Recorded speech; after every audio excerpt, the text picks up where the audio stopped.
Good evening, it's 6 o'clock. It is March 21st, 2022. Welcome to the Newfane Selectboard meeting. I'd like to thank everyone for being here. We have Jeff Chevalier. I always get that wrong, Chevalier. Katie Johnson, Applin, Ann Golub, myself, Angela Sanborn, and on the phone we have Mike Fitzpatrick. And the first thing is additions and amendments to the agenda. Are there any? I just wanted to bring up the Efficiency Vermont proposal under new business. Great. Anything else? Hearing none, I'm going to turn the table over to Ann to introduce us to our special guest speaker tonight. Great. Thank you, everyone.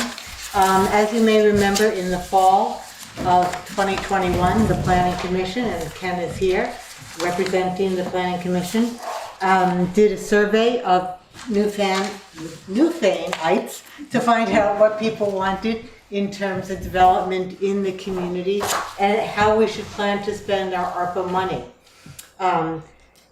With the results, the Planning Commission came back with 6 recommendations, which they presented to the Selectboard in January or February, one of those two. Seems like January. It's January.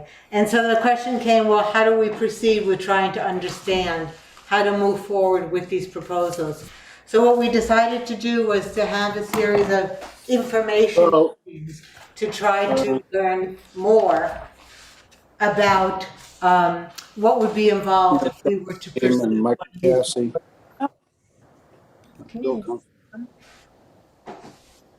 Got it. You got it? Thanks. So tonight is our first meeting. There will be 2 more. Our next 2 select board meetings will also feature different experts, although Chris will be back next time to join us to talk about housing. And today we wanted to focus on the issue of infrastructure. So we've asked 2 people to join us. Chris Campany, who is the Executive Director of the Windam Regional Commission. I'm very glad that you're here. And then also J.B. Hinds? Hinds. Hi, J.B. How are you? She is originally a Vermonter who now prefers the weather in California. And she has tremendous knowledge of issues related particularly to water treatments, sewers, and the like.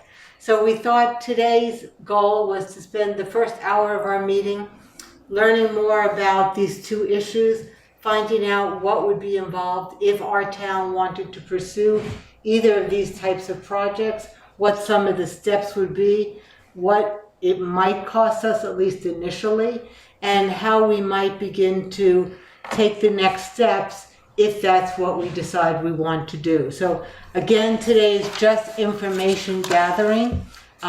We welcome people's questions. If anyone should be watching this on BCTV at a later date and you have questions, please don't hesitate to send your questions into Juanetta, our administrative assistant, and she will share them with us. We very much want to hear people's opinions and thoughts. And so with that, I turn it over to Chris so that you can begin to walk us through this, and thank you. Where do you want me to be? What's your preference? Well, it's up to you, I think. You wherever stay you're put comfortable. Right there is fine. Okay. And I think if it's okay, if he could take his mask off while presenting from there, that would be fine. Okay. is that okay with? I'm vaccinated and boosted. So. Thank you. All right, thanks. Well, great to be here. I'm Executive Director of the Windam Regional Commission and former resident of Newfane Village and former chair of the Village Trustees. Used to live next door to Angela, right here next to the post office. But I'm glad that the town's asking these questions. If you want to start the presentation, I would also ask that if anyone has any questions for tonight to hold off until after the presentation and we'll go from there. what I'm going to do is kind of set things up for JB. She's going to get more like a lot of technical details. So I'm just going to kind of frame it in terms of what it is that we're talking about, and then she'll get into like the details of how you actually would plan for a system. So Great. You can go ahead and go to the next one. So really when we're talking about water and wastewater for a community, really we're talking about creating conditions that the town needs to achieve things that it wants. So we're not talking about having a system just to have a system. We're talking about creating conditions for things that you identify that you want. It's about the health of town residents. It's about retaining what the town already has in terms of homes and businesses.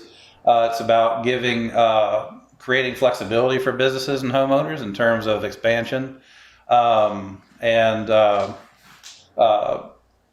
even just, especially for businesses, even changing their business models, especially anything that might intensify the use of water and the production of wastewater.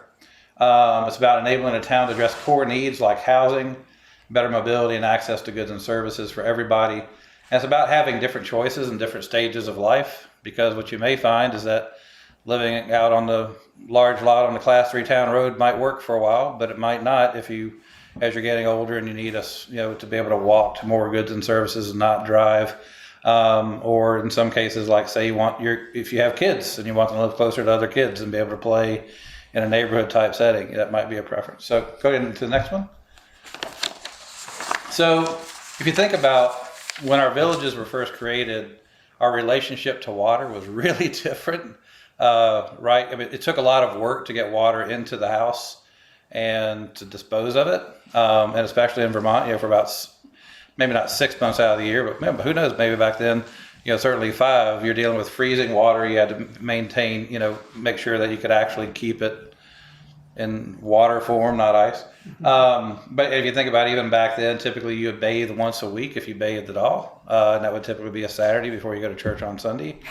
But the concept of a jacuzzi tub that you would use every night or showering every day for a family of 4, that wasn't really in the works. And then your waste, right? You had a privy, and you'd go out to the privy, typically on the rear of the lot, try to get it as fair distance away from the house just to avoid the smell. But remember, this is before we knew a lot of things about waterborne diseases, and water quantity was more concerned, right? If you had drought or if it was going to freeze or other things like that. So go to the next slide. And so now we still have the villages as they were formed, but you would never create the villages we have now without the infrastructure to actually support the villages that we have now. You would have to meet water and wastewater disposal standards. About half of Vermont's villages lack sewage treatment facilities. I'll call them community wastewater systems. And just so I know some folk are probably already picturing like a big water treatment plant like you'd have in Brattleboro or Dover or someplace. We're really talking soil-based systems, probably more distributed throughout the community. But if you notice the Route 30 corridor right down there in southeast Vermont, notice how many of our villages do not have any community wastewater. And not having that, because of the rules and regulations, really limits the things that you can do. So everything from housing, and I'm going to get into housing in great detail in a minute, but other things like, every community wants a brew pub. Well, that requires a lot of water. It requires a lot of wastewater treatment. Everybody wants more restaurants, places to eat, daycare, both for children and for seniors. And so it can really have a major impact on limiting what you can do in your community. And the other thing too is, the state's primary planning goal is to have compact settlements surrounded by rural countryside. That's what the Windam Regional Plan says. It all comes from state law. I guarantee you that's what the Newfane Town Plan also says. And to actually achieve compact settlement, you actually have to have the infrastructure to make that possible. Go to the next slide. And there are some things neighbors just shouldn't share. I love Angela and her family dearly, but probably our septic systems are a little closer than they should be. Probably. And so the state actually has laws that require a certain separation distance from effluent fields to public drinking water supplies. And then the other issue that we have on the public water side, I don't know if this is an issue or not, but if you notice, I'm guessing that, I don't know the history, but a lot of the wells, especially in Newfane Village, they're all right in front of the houses, basically in the same place. I'm guessing that at some point the community or individuals decided, let's go ahead and put our wells in, probably got maybe a package deal or something, and they're all right there along Route 30. Now I know that I think the sign is still up about this being a low salt area. I suspect that has to do with chloride being found in drinking water or the risks thereof.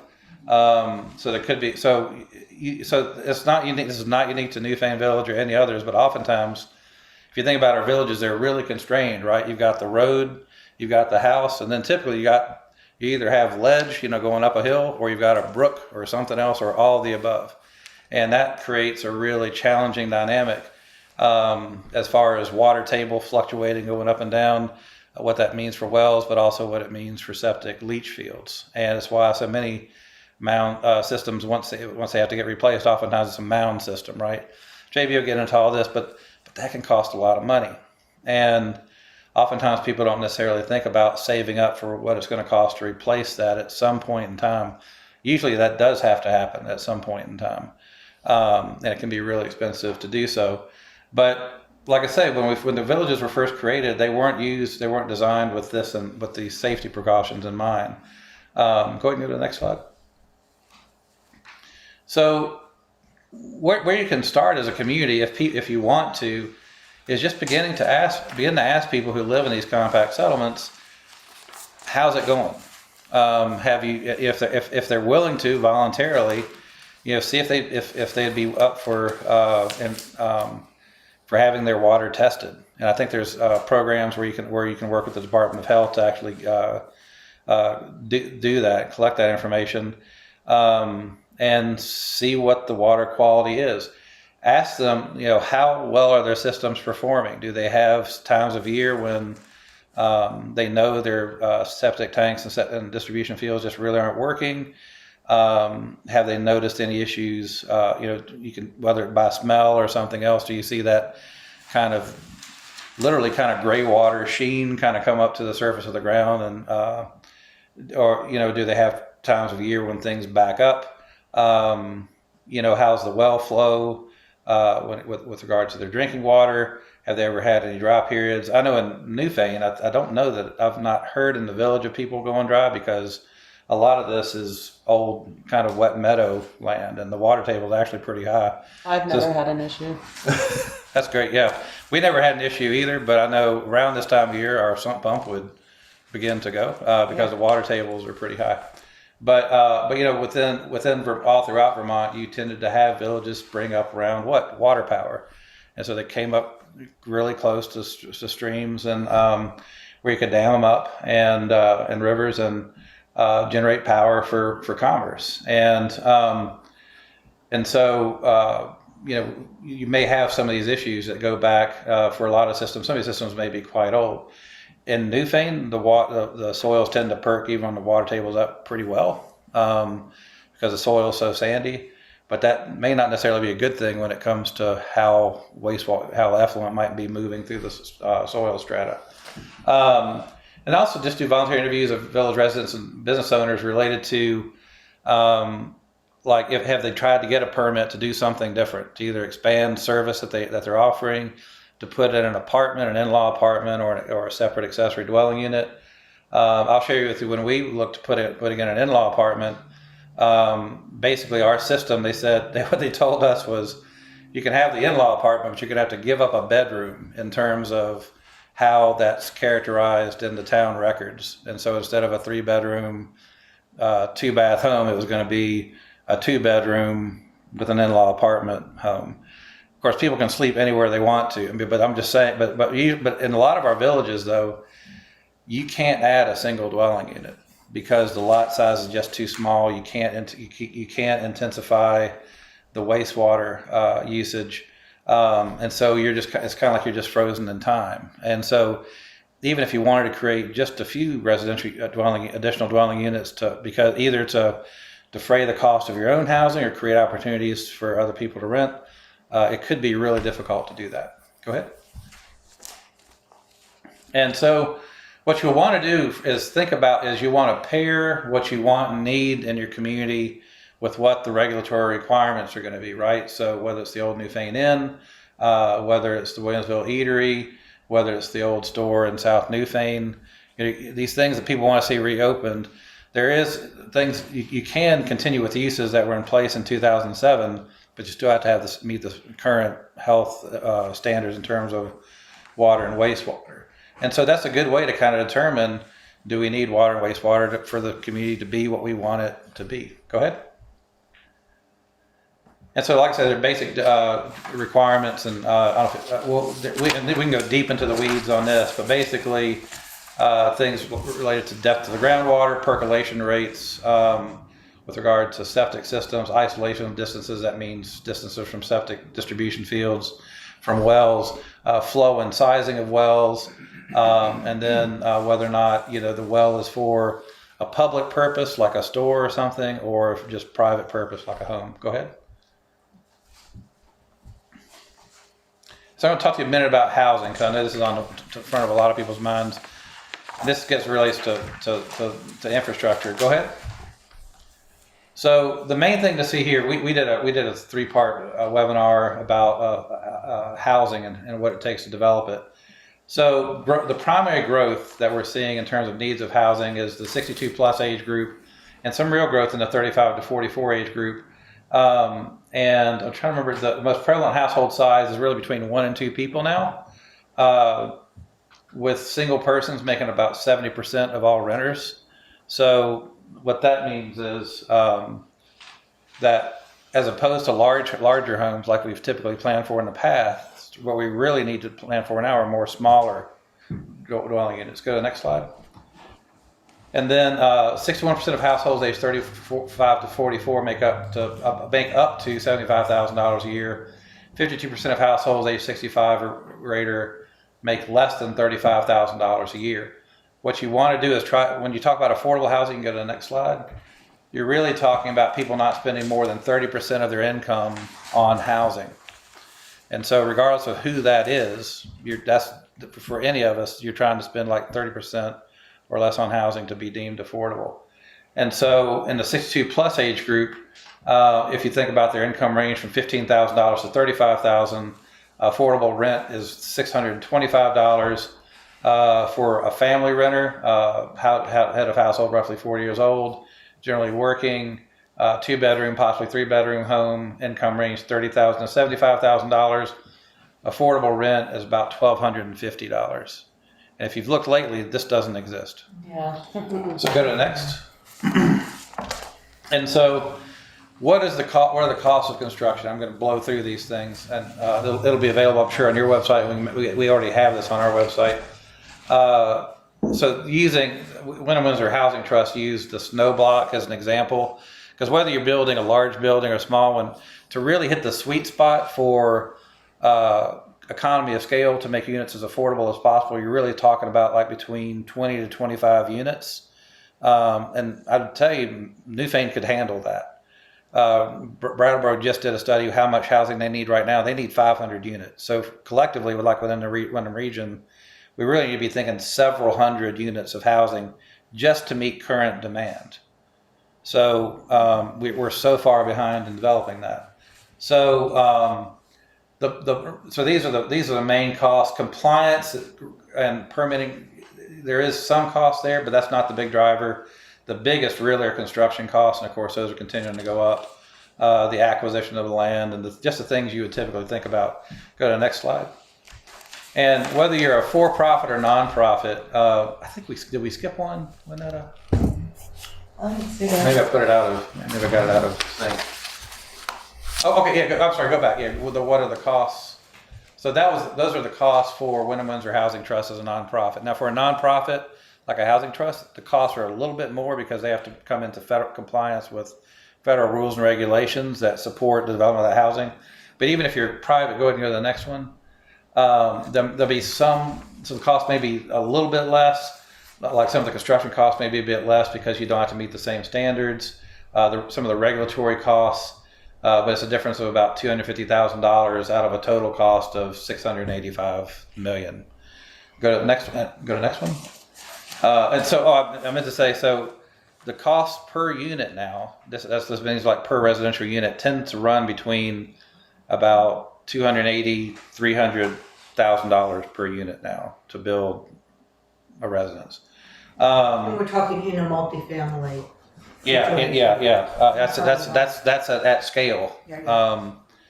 So for a for-profit example, let's say it's a 23-unit building. let's say you put in 30%, right? You're like anybody, most people would, a requirement for your lending. So let's say they put private equity into this, 2,223,300. You take a loan out for about 4.5 million. The average rent to support that development would be about $22,350 a month. That would be enough to support a mortgage payment of about $500,000. So go to the next slide. What does this mean about water and wastewater? If you were to approach the Windam or Housing Trust or even a private developer, they're going to say, we need water and wastewater system because we can't afford to both build the housing and build a community system.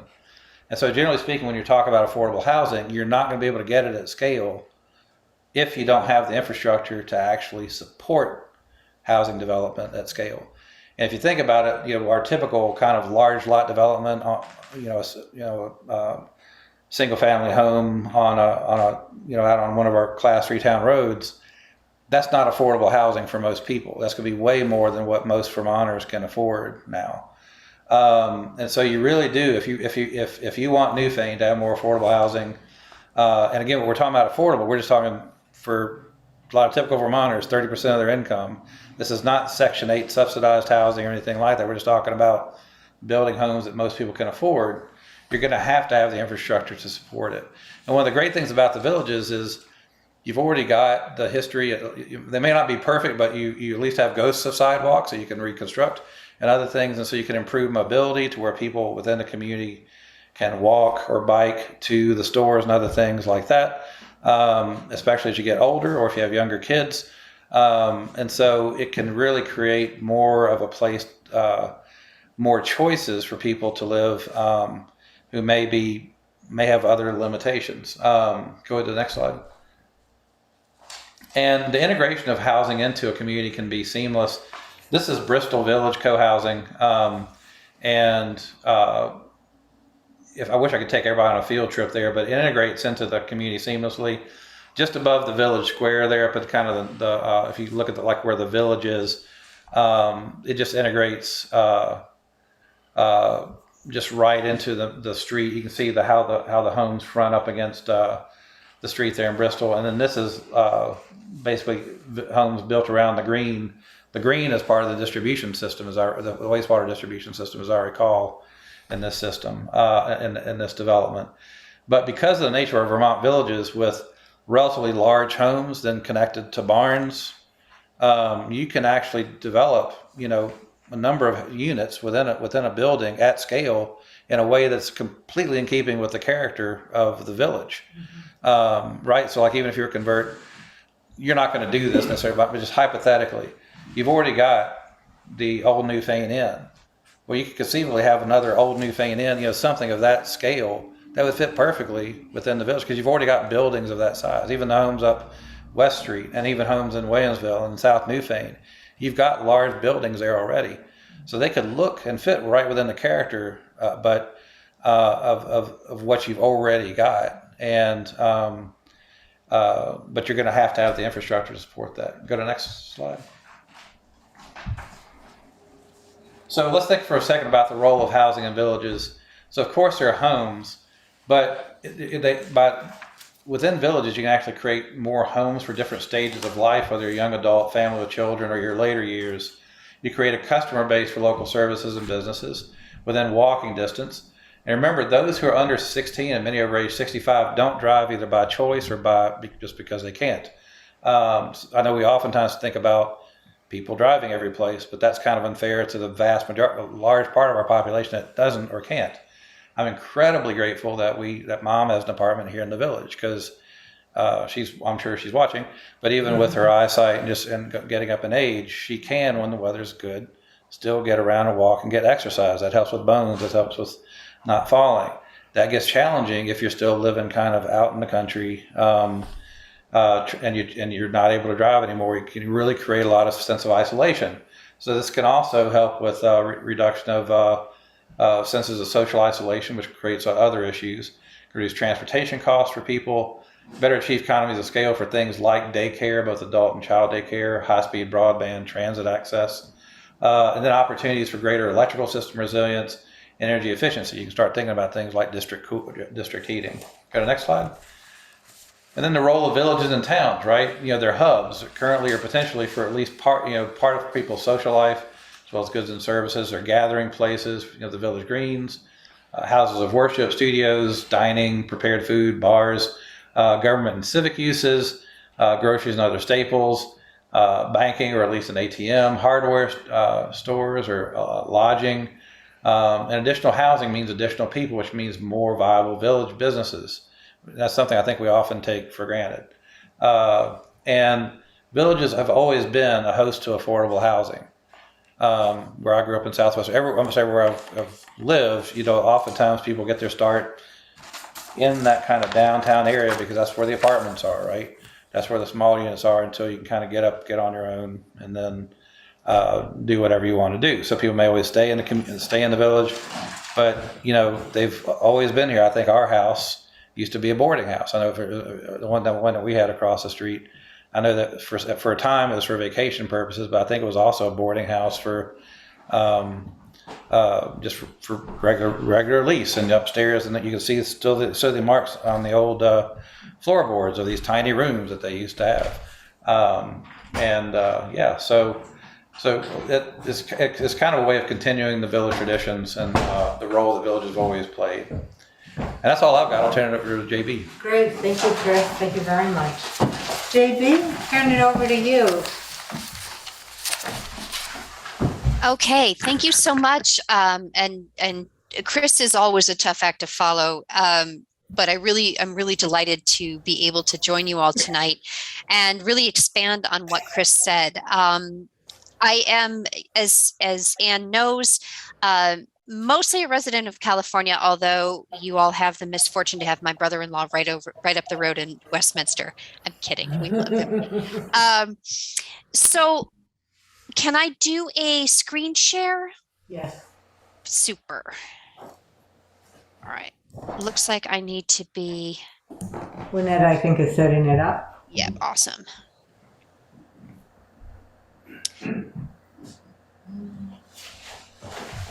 Okay.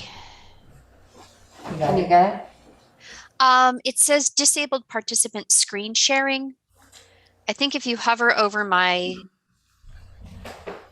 box, I am the co-host. Looks good. All right, so we can do this now. There we go. How's that work okay? Yep, looks good. Excellent. So Chris really talked about some of the most important pieces of wastewater, which is largely the why. Why should the wonderful world of on-site wastewater or soil-based wastewater systems be something when you have so much else on your plate that you get into? And the critical nature of it for Vermont and for our villages. I have the same chickenpox map of the villages in Vermont that don't have a formal wastewater system. It's a multifaceted problem. It's a very expensive problem. And I think we see from a more technical standpoint, what we generally see that we're dealing with, four things. One is that nearly everybody is dealing with a grandfathered or grandparented system, where you have a system for the historic reasons Chris outlined that does not meet our contemporary requirements for setbacks from wells, setbacks or distance from other systems, depth to groundwater, certainly from surface waters and rivers. And you can't expand or modify under our current regulations, so people are just kind of hanging on to what they've got, as the song says. We certainly still have cases in Vermont where we have either a system that never got a permit, or it's not clear whether there's a system. And as recently as a couple of years ago, we found a couple of those in some communities where you're basically paralyzed. I mean, what are you going to do with a building if you need to sell it, to get permits, to rebuild after fire or flood, and you don't have a system? That gets extremely expensive. We also have situations where property owners, and this is really all over the state, have usually taken on the debt or gone into their assets to do a very expensive best fix, typically a mound, or some other repair.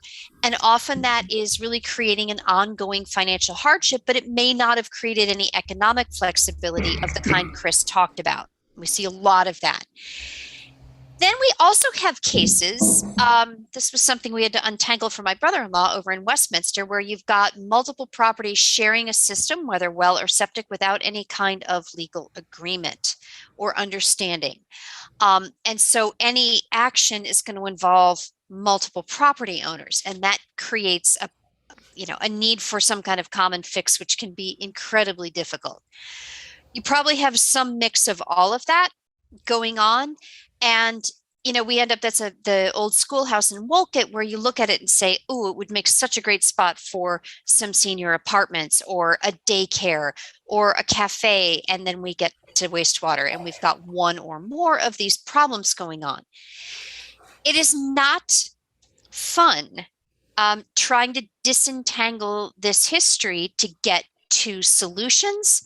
And Chris hit on one of the biggest ones that's a challenge that you kind of got to get ready for, which is talking to people about spending some money per month, if it's a finance situation, for a wastewater connection or a wastewater solution they're not sure they're ever going to need versus, $40,000 for a mound system at some hypothetical time that may never come. That is a very hard conversation.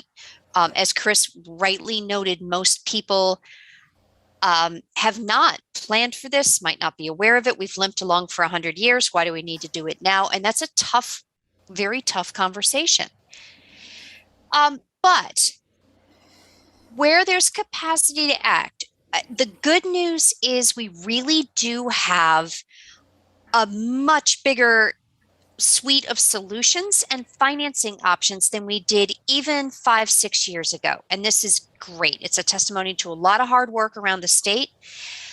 We have a successful model for community loan funds for upgrading, repairing, or refinancing privately owned systems. That is new. We didn't have that a few years ago. We have learned an enormous amount about the engineering and the legal requirements for designing, financing, and managing shared systems. This has been, it was painful getting there, but we have good models and ways to talk to people in a practical term about, if you wanted to do a shared system, here are some ways to protect your investment in your property, but share that system and its management and its financing together. We've gotten a lot better at integrating multiple different types of funding. And we have a couple of different funding options. We have the ARPA funds around now. The state's Village Wastewater Solutions program can offer up to $125,000 as they ask us not to call it a grant, but it ultimately ends up being a grant, which has taken us just a long way towards actually getting engineering work done and getting answers for people so that communities can act. And we also have capacity at the state to loan to individuals or to do a town-sponsored loan program where that helps advance solutions. We did not have this stuff 10 years ago. I've been at this a long time. And these are new and really valuable solutions, especially the ability to refinance debt on existing private septic systems. That is big. And I really want to emphasize, as Chris really articulated so beautifully, that this is not about change and growth. It is about adaptive reuse, about economic and physical resilience. And a relatively small change in a system can support a lot of adaptive reuse. We've been looking at things like, if you have a site that used to be a school, you may have leftover permitted capacity there that could support things like congregate nursing care or restaurants, which remarkably don't need that much capacity, but they do need some engineering for grease traps and other considerations. We've gotten better at that. Where we do see a need for capacity is to do things like, does your daycare want to serve 2 meals? Chris talked about the vitality that that can bring to our communities, the care we can provide for working parents with that. That needs a jump in septic capacity. That doesn't necessarily change the character of your place, but it really can change the service you're providing and probably the economic viability of the business. So starting to think about, okay, how many gallons is needed to support units versus different types of businesses versus adding seats to a restaurant or a meal a day to a daycare is an important shift in thinking away from just, we need a system of this many gallons for this many equivalent users or new households. Really helping people understand the math of septic can help kind of unjam us from the idea that this is all about change and growth. But I would say, and Chris set this up so well, the critical question that sometimes we forget to get in front of ourselves is why? And you got to answer 2 kinds of why. What would be the town's desired outcome? Is it flexibility for adaptive reuse, new buildings, preventing the loss of businesses that are important, or the loss of property value and ongoing use? Do we have problems that people need to clear up? Do we want to prevent some problems that we can kind of see coming, or any combination of these? And then the question becomes, well, there are ways for individual property owners to solve their own problems. Why does the town need to do this? What's the role of our town leadership in making this happen? And what we've seen in some of our successful projects is there are a lot of different roles towns can play. Some communities, Westford's a great example right now, we have a clear need and role for the town owning and operating a small community wastewater system. In other towns, the best role may be connecting property owners who are having challenges to the resources that they need to figure out an engineering solution or a financing solution. It's really important to look at your town-owned buildings. We've, to our unending delight in Wolcott, found out that the town has 900 gallons of excess capacity in one of its buildings, and now we're talking about doing a lease to a cafe owner in the old school. That was, you know, that was Murphy's Law reversed. It was great. And then there are some things that the town can do, such as helping to convene a discussion around a shared solution or creating a town loan program where you may need to take some action or go to the voters. It could be some combination of this, but it's important to be clear about, okay, what's the why of working on this? And what will the town's role be? And that may be multiple and different ones. So Ann had asked a really important question. What does it look like to actually do something about wastewater? And the state gives us, you know, lots of flow charts and things that don't necessarily assume challenges like bedrock or the coronavirus. And you've got these long solutions with a goal at the end. And I'd like to, these have their limitations. And they don't really represent just how different village situations are.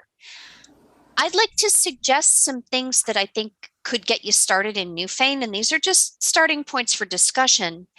One would be really doing some more intensive GIS mapping. It is very, very valuable to have a centralized understanding of parcels, parcel sizes, which wells and systems have state permits, how old those permits are, and where the physical setbacks are relative to the state's current requirements. That kind of mapping tells us what we know, what we don't know, and where we probably have constraints on the modification or certainly the expansion of existing systems. Another thing to do when you're mapping, We have some fairly straightforward GIS screening we can do to say, where do we think we have a site that might, by virtue of elevation, topography, distance to river, possibly have some capacity, at least to identify those. And that has to be a combination of mapping and then also field identification. It is not uncommon that we get a map that says, oh, this looks terrific. And then a couple of us walk around up there and we're like, oh no, there's so much ledge, or we've got this weird condition, or there's a seep. So, but generally getting a handle on that is also a good thing to do. Chris talked very importantly about chatting with property owners, opening the door to folks for discussions about what's your interest, what have your problems been, do you know what's going on, what would you like to do if septic weren't a limitation. We can do that either through a survey. We have a couple of models of surveys where either a consultant or a trusted local organization receives the survey so it doesn't become public record, and then presents that in a summary form to the select board. We don't want people to be nervous about, oh, am I going to get enforced on if I share information? And we've got a couple of ways we can do that more. I mean, if we find an active health hazard, you may have to get the property, you have to inform the property owner, but we don't have to make that public information right off the bat. That can be very helpful in just understanding the lay of the land of who knows what about their system and who'd like to do some different things. Then we can also do a lot of planning and education, possible alternatives, next steps to move forward, options from elsewhere. A group of us has a hot date with the Londonderry Recreation Committee in a couple of weeks to talk about the use of recreation fields for septic disposal, which we have done in Warren since 2002. Works like a charm, but sometimes you got to see it, poke it, touch it, take a tour of it to convince people that, you know, what does it look like? How does it smell? Can you play ultimate frisbee on it? And that's a really important step. I will say that this glorious chart from the state doesn't necessarily talk about some of these sort of soft touch planning steps, but from long experience, these are really, really important. I had tossed out a number just to get a conversation started with Anne of to do this, $40,000 might take 6 to 8 months. But you'd probably come out of it with a lot of information and some good ideas about how to move forward. What do solutions look like? And this is the part where I start to nerd out and get really excited about it. But we have more and different technical solutions than just mound systems or just either a central wastewater system or people are stuck on their own. Town of Waitsfield, after a long, strange trip, basically did a town loan program. This was bonded, the voters guaranteed $750,000. That was partly grant, about 100,000 was grant, and another 750 or 650 in loans to private property owners who got a subsidized 20-year loan. That's now in repayment through the town on automatic deposit, and the treasurer is still talking to me. One of them has been paid off early. Why do this? It made the process of upgrading systems much more affordable for the property owners. And a good example is Local Folk Smokehouse. So their payment's $210 a month. If they'd had to go borrow that, it would have been $375 a month. If you're trying to run a small business or develop an apartment unit, like Chris said, affordability is huge. This made it just a bit more affordable to get this done, and provided engineering and permitting support. So the town supported loan system has been terrific. It filled a need without having to build a central system. one of the other critical things that the town loan system did was to create a wastewater association, a legal owners association for the property that includes Lawson's Finest, which is now a big tourist draw. It creates beer and happiness and a lot of taxable value that had been lost when Mad River Canoe left. So creating a system where the property owner, a Winter Park, where the property owners share it, really benefited not only those properties, but the tax base. I mean, it's property tax, it's rooms tax, or it's meals tax. It's an economic boom to them and to the town of Waitsfield. That would not have happened had we not created this legal agreement for property owners to share the system and then done the loan pass through. These are a couple of photos of the on-site systems. The China Fund restaurant is on a very conventional system with a grease trap. Local folk, because it was so limited, a trib of the Mad River's right back here, got a special aeration unit to deal with the higher strength waste and a grease trap that is greatly shrunk the field and will expand its useful life. This is Lawson's here, sort of top left.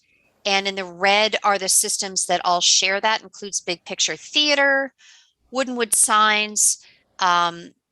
This is what was the Mad River Food Hub that's sort of in transition, and their system is over here. That is engineered to deal with high strength food waste so that you can use it for food processing, restaurant, and other higher strength uses. And then the leach field is across Route 100 for these guys. Which was kind of exciting, but got it done. And just another one, Warren Village. This was the first advanced treatment textile filter system in the state way back in the depths of January of 2000. This was installed after the old system was surfacing effluent underneath the kindergarten swings. Not a good phone call that I got that day that that they were closing the kindergarten playground.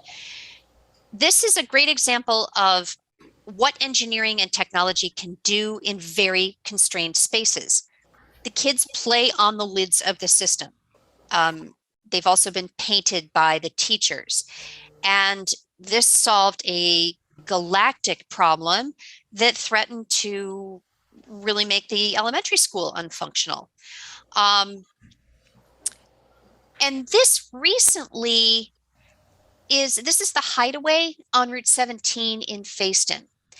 And they put in a really high quality state-of-the-art system that's dealing with bedrock, dealing with the Mill Brook being right back there.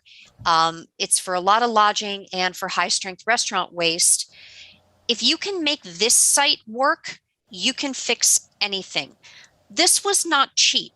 The new owners financed this system as part of their purchase of the property. And it was not supported by the town. The town had nothing to do with it. But the knowledge and the expertise that we've developed of how to use these systems, how to work with our state regulators, that's there for all of us to take advantage of. And it sure as heck helped with knowing, okay, Kingsbury has installed this. We're going to work with Aquapoint out of Massachusetts. They know the Vermont regulators. We know their technology works. Town's comfortable issuing that permit. And it's done, it's in, and we're really excited to see that that property has new life. So all this to say, you know, it's a big topic to take on. It takes a lot of mental energy. You have a big menu of options to choose from, which is sort of a good and a bad thing. It means there's a lot to explain. There's some uncertainty. Well, we don't know what the options would be, but there's a lot of different ones. There's a lot of sort of vocabulary and technical stuff that you got to start to wrap your brains around. And there is a lot of uncertainty, and that has to be sort of understood. You will definitely get, why do we need to do this? Everything's been fine for 200 years. Why do we need to do it now? Is the state making us do this? Do we have to take this on? Should the town really have this role? And then you're going to get into the change and community character issues. There are a lot of logistics, and they've kind of got to be connected to your why. What are we really trying to accomplish? You will invariably have someone or a group that pops up its head and says, I do not like change, change bad. Wastewater means change. You just can't get around that. That again, that gets back to the role of communication and education and understanding the why and being as forthcoming with information as you can be. Westford, we had explained alternatives 1 through 4 to the community, and then it was, oh no, wait, the hydrogeology says we need alternative 5. That will happen. But I think our experience is showing that with the new technologies, the financing sources, and some of the new thinking about communication, and some of the legal options that we've gotten approved, we really do have some better tools for this than we had a few years ago. And that can make this a whole lot easier. The fact that Waitsfield, Warren, Fayston have actively preserved taxable value, kept businesses in town, allowed them to expand, and kept that economic vitality, I can't overstate the importance of wastewater to that. There was just a lot we were going to lose if we didn't take this on. And it's so exciting to just go to the Hideaway and not see the septic system, but know that that's why we can enjoy the bar and enjoy a meal there again, continuing while being responsible about the environment. So lots of good stuff. Delighted to answer any questions. That was certainly enough from me. I hope you enjoyed my lizard photo. He's a new addition to my PowerPoints. JV, thank you. That was excellent. I really appreciate it. We can open up the floor now for any questions that people would like to ask or any comments. Would you like to do that, or do you want to do that? Okay. If you have any questions, please raise your hand and we will go through. Hi, Dan. Hi. Good evening. I think this is great. You guys are thinking about this, and I think it's really important, and I'm all for it for everybody. But I do hope that you will at least look into and consider there's a whole world of composting toilets on an industrial scale and on local scale, and that changes the whole dynamic because it changes the nature of the water that goes into the systems, and it changes the volumes. And for instance, I don't know if it still exists, but on Route 2, in a rest area near Gardner, I believe it is in Massachusetts, there was a complete rest area that was a composting toilet. And it was fantastic. There was no water, there was no smell. So they work and they come along, everyone does, you say composting toilet, and say, yeah, my cousin had one that caught on fire. And those days are gone, and it's a real thing. So as you're doing this, I would really urge you to sort of try to investigate that at the same time, and just see if those two things could dovetail, and it might lessen the load a little bit. Thank you. Dan, can you repeat the name of the Route 2 rest area? It was on Route 2 heading west, and I believe it was either near Fitchburg or Gardner.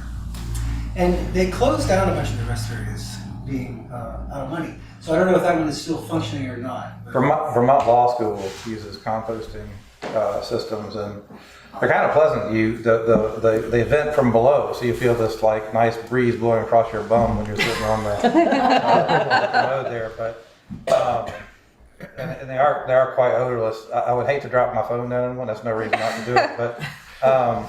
But there are different options that you could take in designing these systems. Do you have JB? Have you guys dealt with those on any of your projects, like trying to incorporate urine diversion or composting or other? This is again where I know way too much about this topic. Urine diversion is fraught with challenges. That there's been a lot of work at the University of South Florida on that, and it's awful tough. Composting toilets are another matter entirely. I think they're underutilized in Vermont. I think they're a great part of the solution.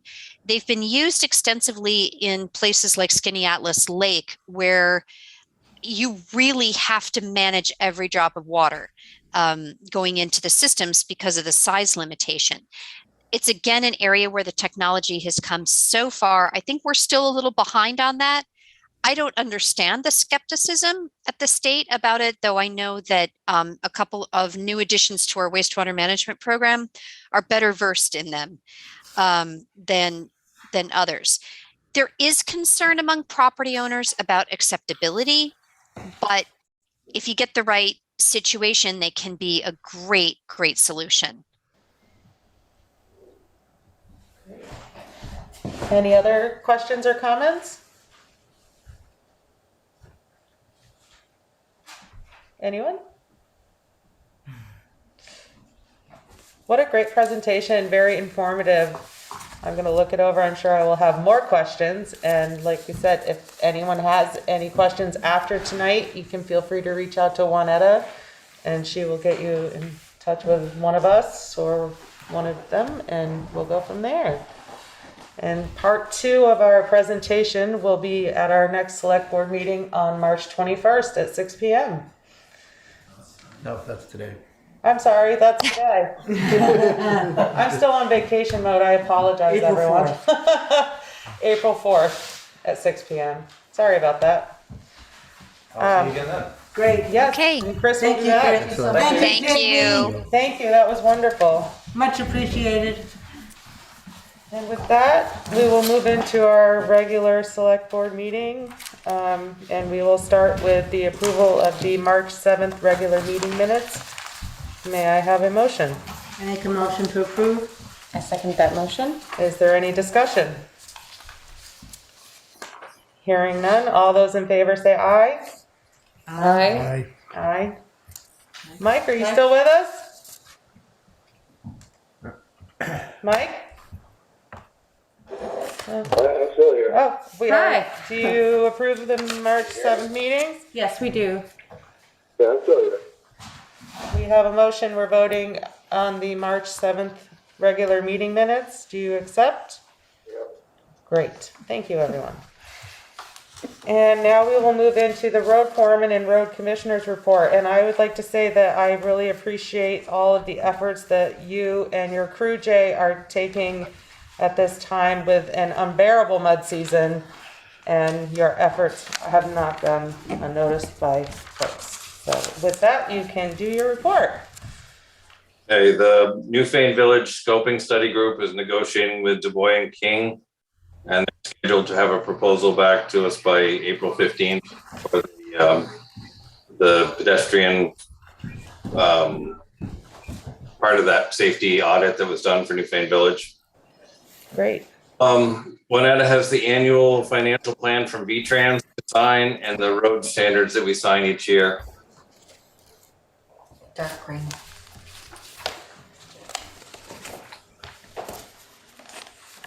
And you just need a signature? Yep. We're in the process of putting out an RFP. Actually, the Windam Regional is for a construction supervisor. This is an engineer that will sign off on all aspects of the construction of the sand salt shed. We have to have the supervisor kind of at the same time we put the shed out to bid. So it's all kind of one process, and then we'll see how it all comes out when they put the whole thing out to bid. The condemnation process for 254 Depot Road is still on schedule for the April 15th site visit. And again, as you mentioned, after several mild mud seasons, we're having a bad one this year. So it's been keeping us very busy. Thank you so much, Jay. Is there a motion to accept the road foreman and commissioners report? I'll make a motion. Thank you, Mike. Is there a second? I second. Thank you, Ann. Is there any discussion on this annual financial plan? We don't have to do a motion or anything. It just needs the signature. Is that correct? Yep, they take it from your budget from town meeting and they produce this plan. So Okay, great. Well, we will get that signed and sent off to you. Is there any further discussion on the report? Hearing none, all those in favor say aye. Aye. Aye. Great. And now we will move into the Administrative Assistance Report. Good evening, Juanetta. Good evening. VLCT, the Vermont League of Cities and Towns, is offering Zoom training for new and returning Select Board members. I have provided the list of dates and times for you in the packet tonight. After tonight's meeting, please let me know if you'd like me to register you for the training. I have already registered for them myself.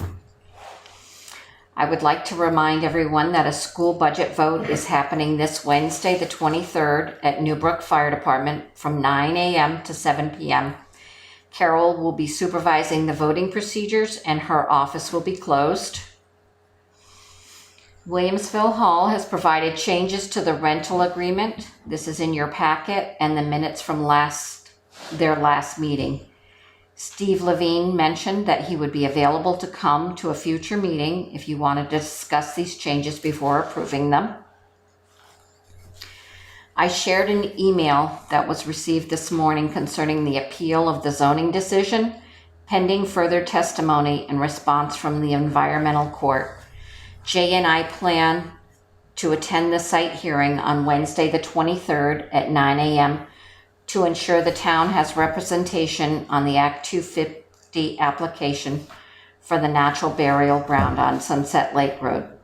I will join the 1 p.m. Zoom conference meeting and report to the board. And then I have provided the Newfane ordinances and policies at the last Select Board meeting for your review. I ask if the Select Board, if there are no changes to be considered, are you ready to adopt them at tonight's meeting?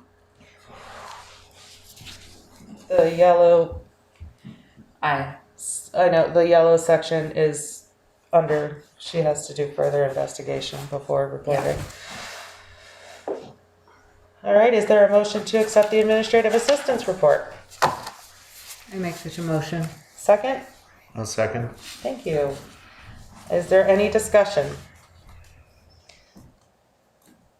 I do not think on bullet point 4 for the site visit and the 1 p.m. Zoom conference, I cannot be available. If anyone else would like to be a part of all or one or some, just let Juanetta know that you'll be attending and she can make sure you have all of the information. Okay. And that would be great. And I really appreciate you and Jay making yourselves available to be there for that. That's wonderful. Yep. Is there any further discussion on the report? Hearing none, all those in favor say aye. Aye. Aye. Excellent. And now we have scheduled members of the public. Would like to welcome Julia Tadlock regarding. Sorry, can I just ask a question? Yes, Do we want to sign off on our ordinances or? we're gonna wait until the next meeting. Okay. Oh, should we wait till the next meeting until everything is researched and ready I mean, for this one last for item? that one last item? I'm fine with that. Is everyone else fine with that? Yeah. Okay, great. So we'll table it until the. Table until the April 4th meeting. Thank you. Thank you. And back to Julia Tadlock regarding the Newfane Flea Market and ARPA funding. Good evening, glad to have you here. Good evening, thank you for having me. Is this a good place? Awesome. So I'd like to introduce myself. My name is Julia Tadlock. I was born and raised in Windam County, and I now live in Newfane up on Vic Benjamin Road with my partner Michael Riley. I am an artist, a small business owner, and an entrepreneur. And I'm here tonight to present you with my plan for the new reimagined Newfane Flea Market and appeal to you for funding support from the American Rescue Plan Award in the amount of $15,000. My intent is to convey the myriad ways in which this project is designed to help our community heal and recover both economically and spiritually, emotionally, socially from the hardships of the past 2 years of the coronavirus pandemic. I probably don't need to tell you that the Newfane Flea Market is an iconic institution. Growing up in Putney and Brattleboro, the town of Newfane was known to me primarily as the home of the Newfane Flea Market, which I would visit almost every weekend with my dad or with my friends. The market is historic in being the oldest established and longest running flea market in Vermont. For over 50 years, it hosted a large and popular weekly event, which was a mainstay Sunday activity for locals and tourists alike. The market generated industry in the area and provided a unique economic opportunity for local small businesses. This initiative to reopen the flea market would restore those opportunities to local small businesses and expand the opportunity even further. In the few weeks since making the upcoming reopening public, there has been an outpouring of support and excitement from former attendees. It is very clear that there is a high demand both on part of the patrons and the vendors to see the flea market thrive again. More specifically, the residents of the town of Newfane have expressed, as shown in the results of the survey conducted by the Planning Commission, that they would like to see the ARPA funds allocated to the creation of farmers markets, craft markets, and flea markets. The new Newfane flea market would encapsulate the wishes of the residents in a prime location that would also attract tourists and visitors. The Newfane flea market is a known entity with a rich history. My aim as the new market manager is to build off the established market and enrich the event with some much needed changes and additions. My central mission with this project is to promote economic growth in the area while hosting a fun weekly event. It is widely known that Vermont is an aging state with deep concerns about retaining young residents and taxpayers. As a millennial, I am acutely aware of the struggles of finding happiness and security living in the state of Vermont. I have left and returned many, many times. And the common complaints that I have felt and heard, along with affordable housing issues, is that there are no good jobs or ways to make money, and that there's not a lot of fun things to do. Ideally, the rebirth of the Newfane flea market would address both of these issues by A, providing a fun, inclusive, family-friendly event every weekend throughout the summer and fall, and by providing a platform for local small businesses and farmers and makers to generate profit through the sale of goods. Additionally, other local businesses such as the Newfane Country Store, Bigfoot Coffee, Dutton Farm, the River Bend, the Wine Shop, etc., would undoubtedly benefit economically with increased traffic through the area on Sundays.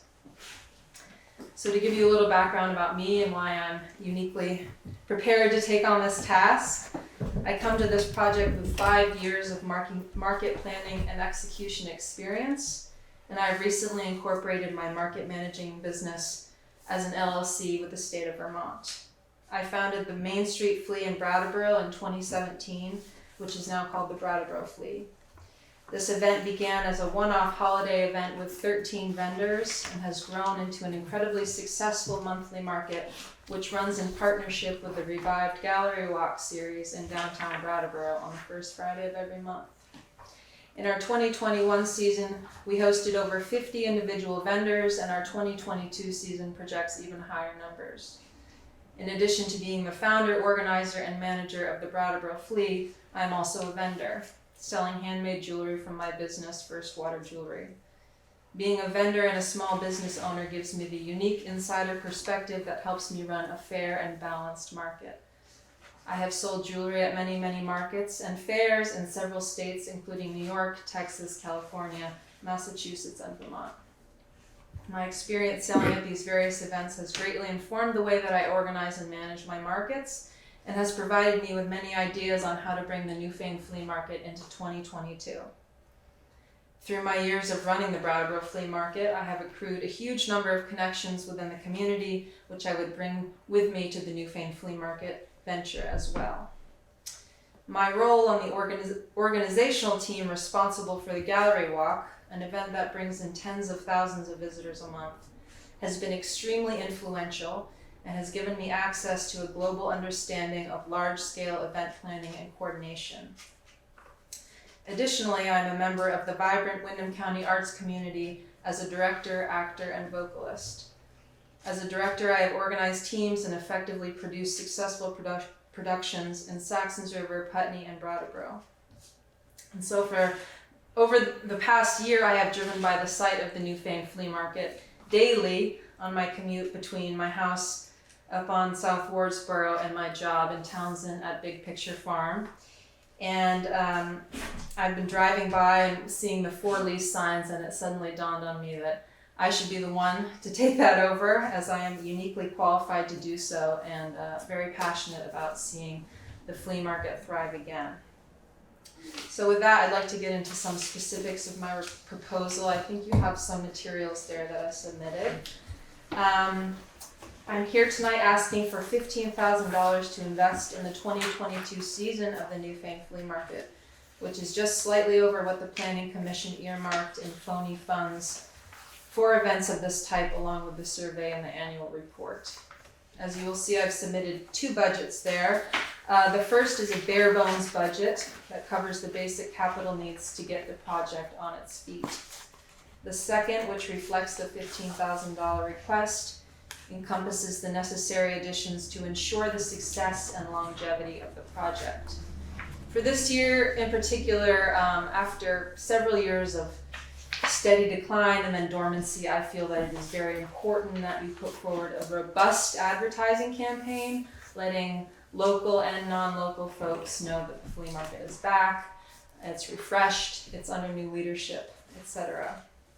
You'll see that I have plans to cast a wide net for that advertising campaign, with everything from radio spots on the Arlo Mudgett Show to color ads in Stratton Mountain Magazine, and then a weekly ad in the Commons, and other sources in between.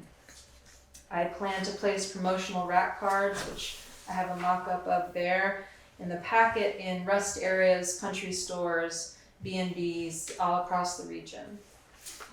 The ARPA funding will allow me to keep costs low and accessible for the vendors, which is something that's really important to me, and would also allow me to hire someone to help me with operations on market days.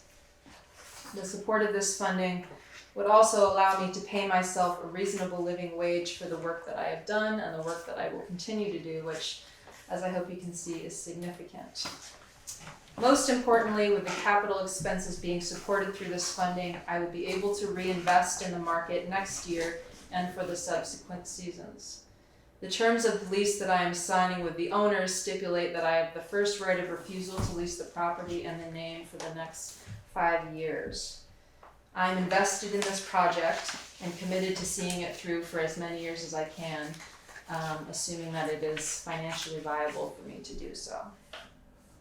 The funding that I am appealing to you for this evening helps me assume less personal risk for this venture, which I believe is fair, considering that this endeavor has such a broad scope of benefit for the entire town and for the area.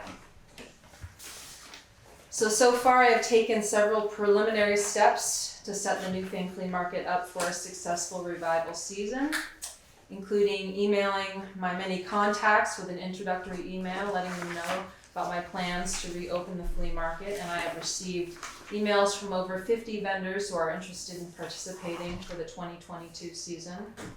I have secured a quote for event liability insurance with a $2 million aggregate and a $0 deductible, created a logo and designed promotional mock-up materials for the Newfane Flea Market, posted a press release seeking vendors in the Front Porch Forum, took out a box ad in the Commons seeking vendors, created an Instagram profile for the Newfane Flea Market, which has gotten a lot of buzz and a lot of followers, drafted a vendor application, and drafted a comprehensive information sheet including rules and regulations, which you should have there in your packet, researched and secured quotes for budget expenses, drawn up a working budget, begun crafting a website for the flea market, and registered for the Vermont Farmers Market Association conference, which I will be attending in the upcoming weeks, and also applied to be a member of the Vermont Farmers Market Association.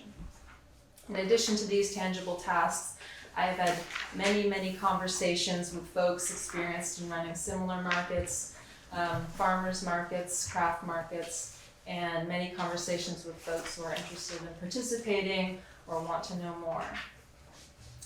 Still to do in the upcoming weeks and months is a laundry list of tasks to accomplish in preparation for the opening in May, which include, but is not limited to, sending out the information sheet and application to all the interested vendors, finalizing and publishing the website for the Newfane Flea Market, which will also include all that information and an application.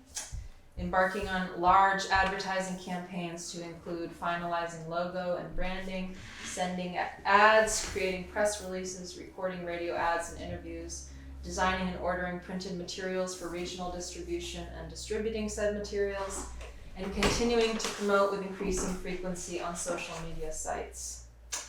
I also need to purchase materials to ready the grounds and work with the property owners to ensure the safety and ADA compliance of the site.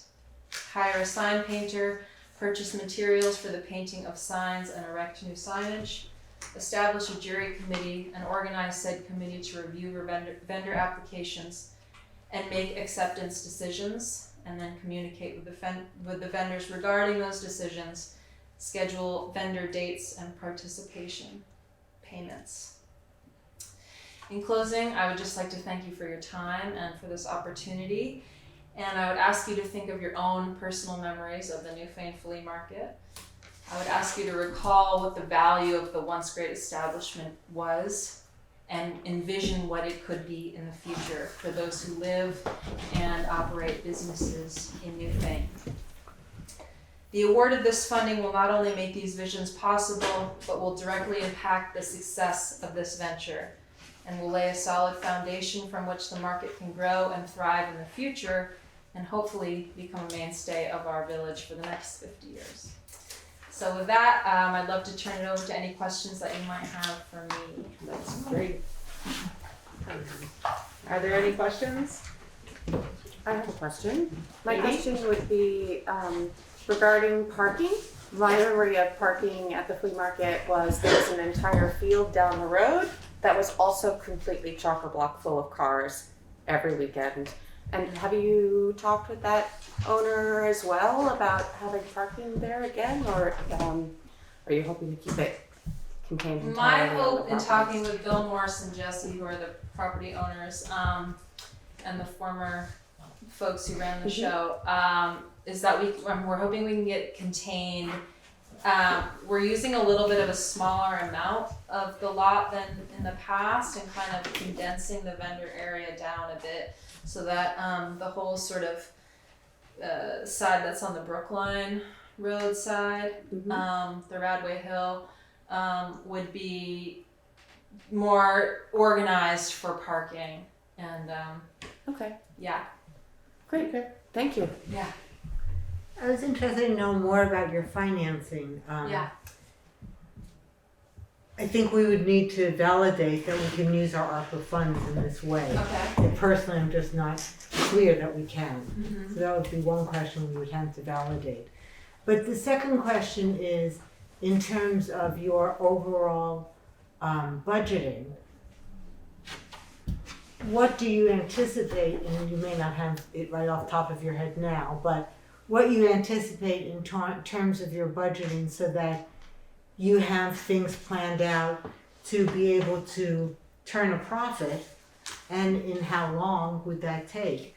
I hear all the costs that you are putting in. I hear what you're asking us to put in, but I would really want to know what the whole, again, assuming we can even do this, that I would want to know what the whole pie looks like. You've given us one slice of what you're asking for the 15,000 to cover. Gotcha. But what I don't understand is Where the money comes back. two things. Okay. What is the whole budget? I mean, obviously, you're putting in quite a lot yourself from everything you've just described, both in terms of your time and getting these various tasks done. I know it's not cheap. And then secondarily, what you see is your return on investment. How long will it take for you to be able to be in the black? And so on. So I feel like I wouldn't feel comfortable evaluating this kind of proposal unless I understood more about the financial aspects of it. This is something, as far as I know, the town has never done before. Asking a municipality to invest in a private business is different for Newfane. I know there are other things like IDAs and the like in larger communities that do such things, but Newfane hasn't. So I feel like the burden of really making sure that this is the right kind of investment for the community from a financial perspective. I understand. I loved the flea market when it existed. I have friends that went there for decades. So I totally am delighted that this is something that you're looking to do. Really, my questions are only about the thinking through the investment from a town perspective. Sure. Well, to be honest with you, I didn't even think that there was an opportunity to get funding from the town at all until I looked at the annual report and saw that, there had been these phony funds, quote unquote, set aside, attached to the survey that was conducted by the Planning Commission. And I noticed that out of the few categories of the survey, the one that got the most votes, I believe, was for allocating funds to flea markets, farmers markets, craft markets. So that's what sparked my idea for that. And my thinking is the budget you have there really does encompass most of the expenses, which is why I have this $15,000 ask. And the money that comes back to me is in the form of vendor fees, which is included in the information packet there. So I am not operating as the original Newfane Flea Market Incorporated. I have my own LLC, and the money that I receive comes entirely from vendor participation, which is why I'm now actively jockeying for folks to come and sign on, because that's how I make money back. The fees are the fee scale is $25 for farmers, $35 for resellers and craftsfolk, makers, and then $65 for food vendors. So based on the numbers that I've gotten in the Brattleboro markets, based on what I've heard from Bill and his former success, I'm assuming that I can, within the season, make back the money that I've invested based on having a roughly 40 to 50 vendors per weekend, paying at those scales. So that's the sort of budgeting that I've been doing. Yes, it is a big investment this year, but as I said, I'm really interested in hitting it hard this year with the intent that it will sort of pay off more in the future once we get the ball rolling again, get the word out that it's back. That will also bring in more vendors once the success has built. So I'm hoping that there will be sort of a snowballing effect in terms of that. So yeah, I don't make any money off what everybody else makes in terms of the day of the market, but when people will be prepaying with me throughout the season, and that's how I fill my coffers back up again. Does that answer your question? Somewhat? It answers my question, but I think we still need to see if we can go forward, and I think Ken wants to say something about this, but if we can go forward, I would definitely want to see more numbers on paper to validate what you're proposing financially. And again, I think it's fabulous that you're doing this. I wish you every success. And I will be there for sure. Okay. But it's just from the financial aspect of the town investing that I personally have a lot of questions. I mean, the budget there is fairly comprehensive. It has the numbers for the lease, the insurance, the advertising quotes, the materials, etc. But if there's definitely anything else, I can let you know. And I'm sure that there's going to be surprise things that come up. But so in essence, you're asking the town to fund the startup costs. Yes, all the capital campaign. Yeah. Right. Yeah, I could see if it were a municipal farmers market, but yeah, it's I don't know if we can. I'd like to know more if we can use those funds for that. I like the idea of the market. I am a crafter myself. I make my living at markets like this. I am interested. You have bathrooms. You have one standard, one handicap. Would those be porta potties? Yeah. So do you have a projection of how many people you're expecting to see because I've also done a lot of event production. One standard and one handicap bathroom will not facilitate enough. very many people. Okay. Parking is another thought. I think it's a great thing that it's happening. Do you have a plan if 800 cars want to park there? At this moment, I do not. Because No. that's something to Yeah. really think about. Yeah. You're going to need somebody to manage parking. Yeah. You can't assume people are going to show up and know where to park Yeah. Or use good judgment. Right. or use good judgment. With Route 30 right there, it's Right. Yes. I do think it would be very attractive to people driving by. There is a lot of traffic. My wife and I looked at that site 5 years ago to do something similar. Oh yeah. But it's going to be a lot of time. Yeah. That's what steered us away. But yeah, I would be curious to know more about whether or not we can use these funds to support you, and yeah, what that looks like. So, Thank you. best of luck. Ken had something to say. Yeah, I just wanted to clarify that the phony money, Mm-hmm. the money is sort of a proxy for the way people allocated their interest. Gotcha. It didn't Doesn't represent, represent actual dollars. right, it was truly just a way, it was a tool to help people think about how they wanted to prioritize. I see. But it had nothing to do with Reality. how we would actually, it was a symbol for how we would allocate the money, but it wasn't money. I understand. Okay. So to kind of think of a budget, your budget around that particular number, no. Okay. But correct you are to speak to the select board about the possibility of using, some of that money for a project, but of course, as Ann pointed out, everyone, you would have to decide, one, can it be used that way, and two, do we want to use it that way? And that's, of course, the decision of the select board. But from the planning commission point of view, we had to figure out a tool to help people make decisions Gotcha. on the survey. Okay. Thank you for clarifying that. I understand that. Thank you. Do you have a contact person from all of your ARPA? I can, yes. Is that something you can I find can out? definitely And find out. I will do that. do you think we could rediscuss this at our next meeting? Mhm. We can Sure, Put you yeah. back on for the next Yeah. meeting and hopefully have some type of answers. I Awesome. think that would be fantastic. That would be wonderful. It would be Thank nice you. to see the flea market back It up and would. running again. Nice. May's coming up quick. And It I sure can is. up quick. Yes, it is. Thank you so much. So you'll come back and see us on April 4th and hopefully we have more answers. I will. Thank you so Wonderful. much. Thank you so much. Are there any other questions for Julia? Lynn Forrest, hi there. How are you? I've got my hand up. I have a question. Could Julia give us her contact information? Yes.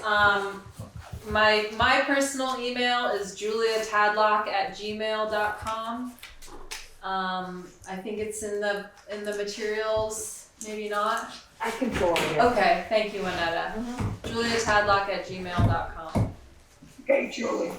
Okay, no dots or anything. No dots. Just one Thank you word. very much. Thank you. Are there any other questions or comments for Julia?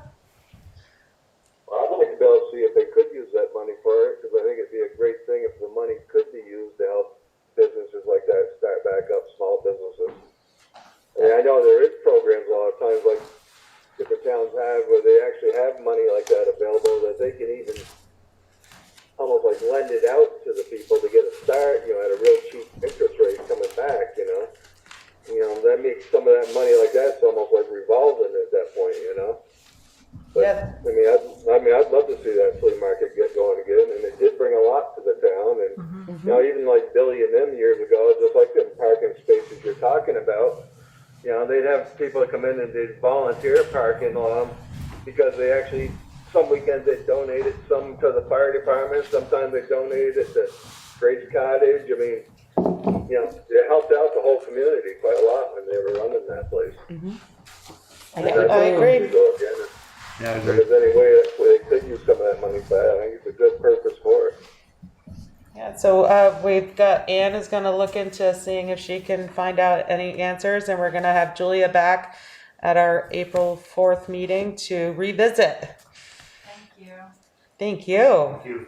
Is there any other comments or questions? I don't see any hands coming up, so we will move on to unscheduled members of the public. And Mr. Wiswall, how are you? I'm good. How are you tonight? Fantastic. The floor is yours. Thank you. I'd like to bring to the attention of the select board the deterioration of Wiswall Hill Road and the tributary roads that come off of Wiswall Hill Road over the past 3 to 4 years. The road has generally been narrowing with deep trenches on both sides of the road, and other places there are no trenches. The product that's being used on the road becomes slick and slimy every time it rains, not just during mud season. There's just been a general, in my opinion, and I see some of my neighbors up here on the board, so I expect they're gonna have something to say also. There seems to be just a general deterioration of the road and maintenance on the road. I know that Mr. Gunther was nice enough to send out a link, and I made a PDF file and sent it out to the select board. Yes. That spoke more about mud season, but this isn't just about mud season. Yes, we're having a bad mud season. We all recognize that. And I think there's ways to mitigate that, or at least make it less of an impact. There's a lot of factors, I think, that have caused the changes and the deterioration of the road. The changes that we're having in the weather in the winter, the off again, on again freezes. We now have 27 full-time homes and residents up on Wiswall Hill and Upper Eager Bench and I guess that's it, Puritan Road. And that has drastically increased the traffic on the road. Also with the online buying that people do, there's a constant flow of FedEx, UPS, and other traffic on the road. And we seem to be repairing the road the same way that we've done for many, many years. And I just think it's time that perhaps the town looks into coming up with a new plan. And I'm sure there's other roads in town that are suffering the same way, but this is the one that I happen to live on and I'm most familiar with. And I think probably some of the other people that I see on board here, I see Emily here, I'm not sure who I have behind me here, have other points that they would like to make. Yes, I did receive your report and I started reading it, but unfortunately was not able to get through the 170 pages before the meeting tonight, so that will be on my reading list. Nor have I. I did browse through it, it's a good report. There's some very comprehensive and expensive things that can be done. Yes. And there's some less expensive things. One thing they mentioned in there that Tim, who I see up there, pointed out today, is pushing back forest canopy from the road to allow the sun to come in and dry out the road faster, and hopefully mud season will pass faster. But it's a great report. It talks, as you can see, about digging up the road, putting down a base, laying over the geo tile material, then putting your, it doesn't have to be the whole road. That would be very expensive, but there may be many areas, some of the worst areas, that they can mark out now and address this year or as time goes on. Excuse me. Is there anyone else that would like to say? Yeah, I can't see you. Tim? Yes, Tim. thank you. How are you? There is one page in that report that makes a small notation with respect to tree shade, which Dennis just referred to. The biggest problem right in front of my road up through past Zelia's to the top of the hill where some other folks live, before you drop down, it's all conifers on the edge of the road year round. And Dennis mentioned the canopy problem. Well, the canopy problem in my stretch is the conifers. If those conifers were removed within the 3 rods of area that the town has access to, you would get a lot more sunlight on this stretch of road here. And that would help dry things out a lot quicker, though drainage is still an issue. Okay. Thank you. Yes. Yeah, hi, I'm Jory Smith. I think a few people know me right here. I've only been up here 42 years, so I'm a little bit young at the neighborhood. But I extremely support Dennis's commentary and everything. Here's with the conifers, you know, we have to put it into a plan that they can go up and maybe maintenance them things. We all pay a few taxes here. I guess we're all due to what we have for the right for us to enter and exit our properties. Mm-hmm. You know, right now my property is extremely unenterable, and right now I could guarantee you $100 bill that I have 2 feet of material in front of my driveway. I plow that away since Friday of last week. I really want to say, to my personal effects for all the years I've been here, is that the town hasn't policed or maintained the road in a fashion that has been, you know, respectable to what we really need. We've all been with power outages. There's 14 trees down the road with maybe the carnivore being responsible. You need to get a hold of it and then police it or maintain it, okay? I was late for work a couple of weeks ago. Not gonna tell any stories, but 3 members of the town were down there with a tree across the road. I couldn't get through. They were all down there discussing which way it would be that they could cut the tree. If I had my chainsaw, I'd cut it myself. You know, I've been here a long time, and I deserve what I deserve for myself being a resident up here for, you know, 42 years. That's my input. Thank you.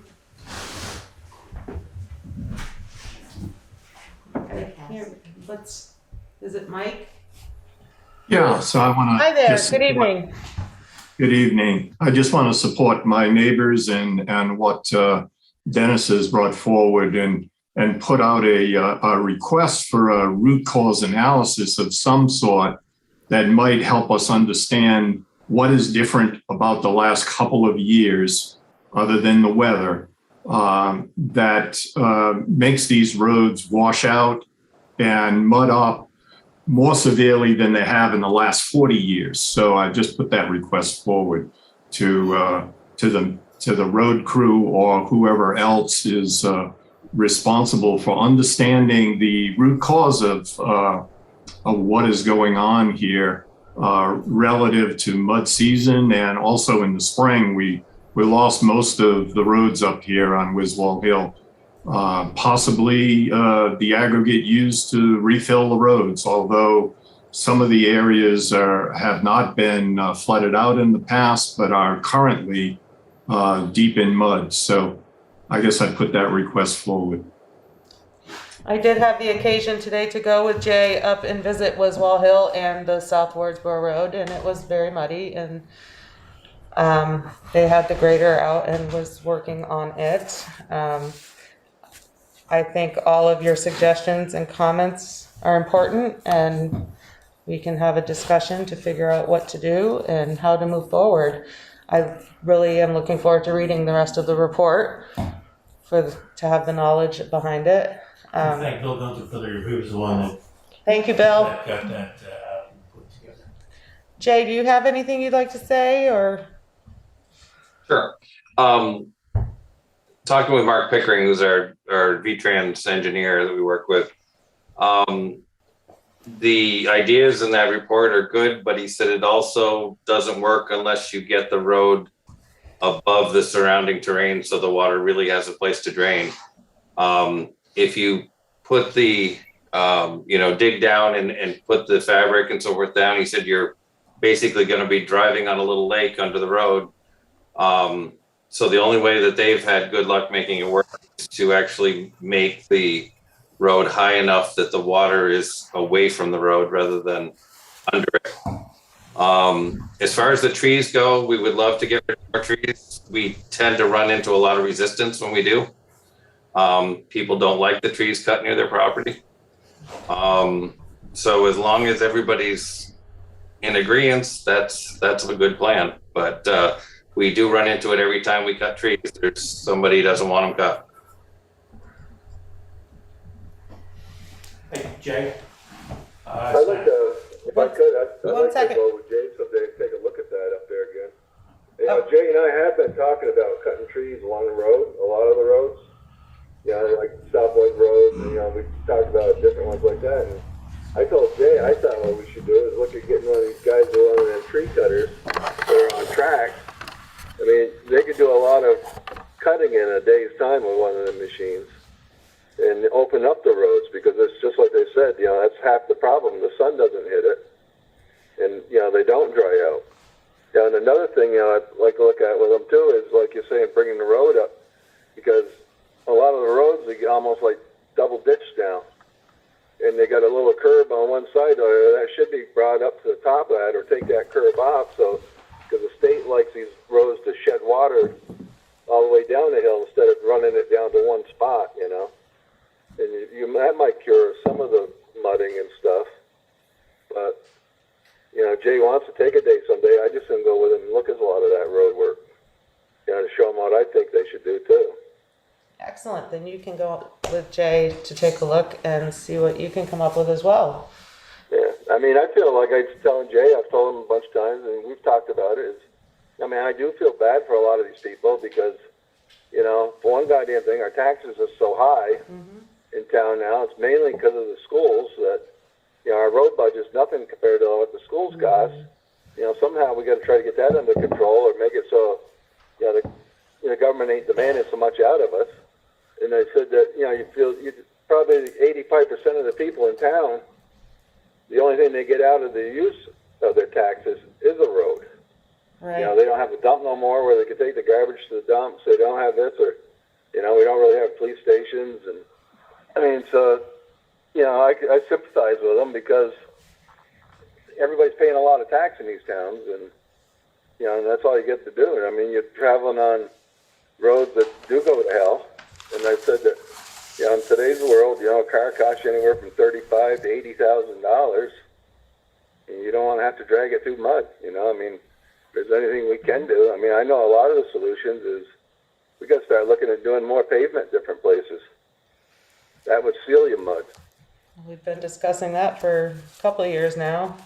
Yeah, but I think that's going to be one of the bigger solutions to a lot of it. Page 70 of that report that Mr.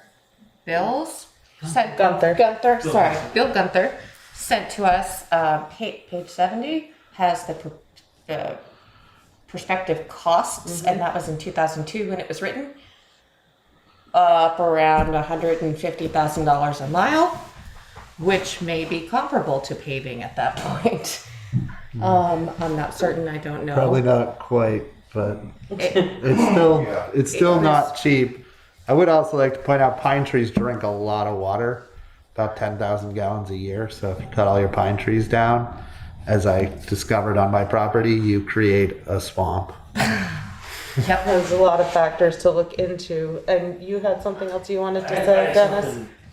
For the board and for Jay, and that is the material, Jay, that's being used on the road. And I'll just give a couple of examples.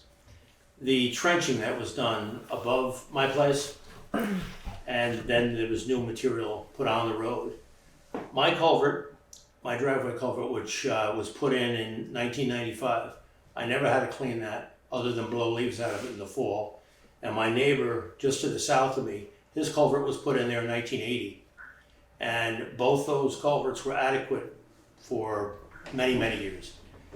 Whatever's been done to the road and the material that's being used on the road, every time we have a thunderstorm anymore, my culvert, his culvert's gone.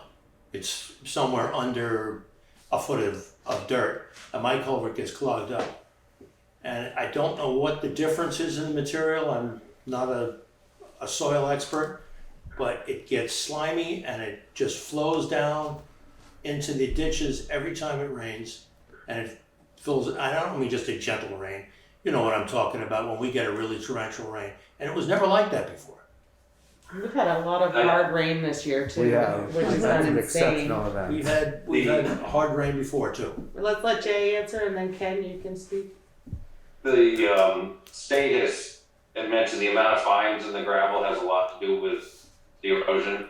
And hopefully with the gravel pit, we can make some gravel that's maybe got a little more coarseness to it, not so many fines, and see if that will make a difference. But yeah, there's a lot of discussion on it because they're trying to stop part of the whole ditching program for the Clean Water Act is stopping the fines from running down the ditch and making them way to the brook, and so that's all part of it is gravel on the surface that seals it over. We had a lot of trouble with SurePack on Beetlestone Hill, and we have found that the SurePack out of Jamaica is not very successful. The stuff out of Vernon does seem to work much better, but it's costs extra to get it here. So, and with a limited, we haven't really increased the gravel budget in years, and costs keep going up, so you're able to do a little less each year. That's been a problem. It's just we've tried to kind of level fund the budget as best we can, and it doesn't work. We've been doing it since I was on the select board in the 80s. We've never put quite enough money into roads and bridges. Well, that's why that gravel bank, once we get that going, should help the town a lot because it is good gravel. And the gravel, we've been going more and more to the last few years to using dense grade because, you know, your gravel pits are running out. So they use this crushed ledge, which that crushed ledge does slime up. It's, you know, it's slippery stuff. And that's a lot of fines in it and stuff. And it's, you know, the only place it really should be used is on a hill, but you put it on the flats and everything, and it does make your roads kind of slimy. But, you know, once we get this gravel bank that, you know, the town has purchased now, we should have some pretty nice material to put back on our roads. Ken? Yeah, just a couple of things, and Bill is here, so he would presumably know best, but to echo Jeff's point, you know, indiscriminate or even considered cutting of pine seems to be, you know, it seems like on the one hand, sure, dry out the road, but on the other hand, you cut those pines and you cut the ability of those trees to absorb water as well. And, you know, so while Mike is right that you could bring in someone who could quite efficiently and quickly take down a lot of trees, I somehow that just sounds penny wise and pound foolish. This is not to take away from any of the points that the residents of the street are making. The other thing that I would point out too is that, you know, from a planning point of view, I think the town should expect that that storm we had back in July is going to be a normal course of events in basically now. I mean, I think we need to expect that that's not an aberration, but that's going to be business as usual. So what we're facing, you know, from a town point of view, with respect to the deterioration of our roads, is not only is your situation going to be that much worse, but the rest of us are going to get hit hard too. So good that we have the gravel pit, you know, but so much more I think is going to be necessary, and the bill is going to be extremely unpleasant. And I think we just have to understand that this is our new situation. This is what we should be expecting, as opposed to saying, gosh, that was a terrible storm. No, that's going to be a regular storm from here on out. Yeah. You're right, we've been having them, Yep. and they've been getting more extreme every year, so. And more frequent. And more frequent, so we need to start planning and figuring out how to go above and beyond. And just to end, I know that Jay, you're part of, there's some sort of body that does this kind of emergency planning. I forgot the name of it right now, but. Emergency management. Yeah, right. So I do believe that the hazard mitigation group has started to think about some of this as well. Yes.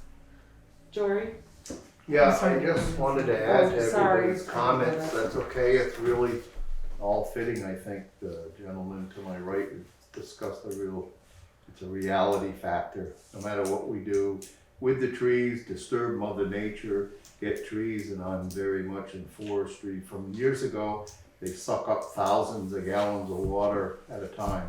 You know, we don't want to deplete or deforest ourselves. If you go up my road, and Dennis is also, you can see remnants of 10, 12 years of power outages. They cut the trees, they lay them down, they leave them there and all that. We want to try to manage what we're trying to fix here. But I mean, the roadsides are a dilemma. They're terrible. They're really a waste case, in my opinion.